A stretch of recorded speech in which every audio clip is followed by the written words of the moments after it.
Tajikistan जो एक धर्मनिरपेक्ष मुस्लिम बहुल देश है, वहाँ की सरकार महिलाओं को पारंपरिक ताजिक परिधान पहनने के लिए प्रोत्साहित कर रही है और उन्हें इस्लामिक या पश्चिमी कपड़े पहनने से रोकने की कोशिश कर रही है। राष्ट्रपति इमोमाली रहमोन ने इस पहल का समर्थन किया है और 2025 में एक नया मैनुअल जारी करने की योजना बनाई है, जिसमें महिलाओं को काम, घर, सामाजिक कार्यक्रमों और सार्वजनिक स्थानों पर क्या पहनना चाहिए इसके दिशा निर्देश दिए जाएंगे।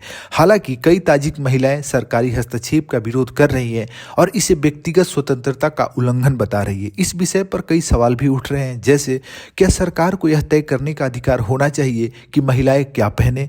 क्या राष्ट्रीय ड्रेस कोड लागू करना महिला स्वतंत्रता को कमजोर करता है? क्या इस तरह के फैसले से ताजिक समाज में और अधिक सामाजिक तनाव बढ़ेगा? सरकार की राष्ट्रीय परिधान नीति क्या है? नए नियम और दिशा निर्देश क्या हैं? देखिए, जुलाई 2025 में ताजिक संस्कृति मंत्रालय द्वारा महिलाओं के लिए ड्रेस कोड पर एक औपचारिक गाइडलाइन जारी की जाएगी। यह सभी उम्र की महिलाओं के लिए होगा और बताएगा कि काम, घर, थिएटर और उत्सवों में क्या पहनना चाहिए। फैशन डिजाइनरों से ताजिक पारंपरिक परिधान को बढ़ावा देने की उम्मीद की जा रही है। राष्ट्रपति इमोमाली रहमोन का बयान है कि 2024 में एक कानून पारित किया जाएगा जिसमें कहा गया कि विदेशी कपड़ों का आयात, बिक्री और सार्वजनिक स्थानों पर पहनावा प्रतिबंधित होगा। उन्होंने कहा, जो लोग विदेशी कपड़े पहनते हैं वे खुद को अलग मानते हैं, वे कुछ नहीं है, वे हमारी परंपराओं को कुचलते हैं और हमारी राष्ट्रीय पहचान को कमजोर करते हैं। सरकारी सख्ती और प्रतिबंध को यदि देखें तो हिजाब पहनने वाली महिलाओं पर नजर रखी जा रही है और कुछ मामलों में उन्हें दंडित भी किया गया है। कुछ महिलाओं को हिजाब हटाने के लिए मजबूर किया गया और कुछ को जुर्माना देना पड़ा। सरकारी दफ्तरों और सार्वजनिक स्थानों पर ड्रेस कोड की कड़ी निगरानी की जा रही है।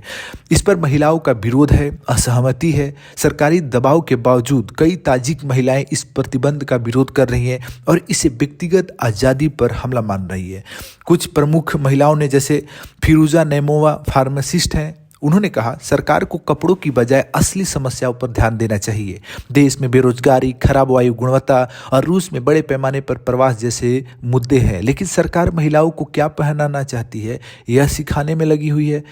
उसके बाद फरजाना सईजोदा जो सामाजिक कार्यकर्ता हैं उन्होंने कहा, ताजिकिस्तान में महिलाएं पहले से ही कपड़े को लेकर दबाव झेल रही हैं। महिलाओं की पसंद पर सरकार का हस्तक्षेप गलत है और इससे महिलाओं की स्वतंत्रता सीमित होगी। उसके बाद एक और है महिला जमीला, जो डॉक्टर है, 9 वर्षों से हिजाब पहन रही हैं। उन्होंने कहा, पहले कभी कोई समस्या नहीं हुई, लेकिन इस साल मुझसे सरकारी मंत्रालय और बाजार में जबरदस्ती हिजाब हटाने के लिए कहा गया। मेरी कुछ दोस्तों को हिजाब पहनने पर हिरासत में लिया गया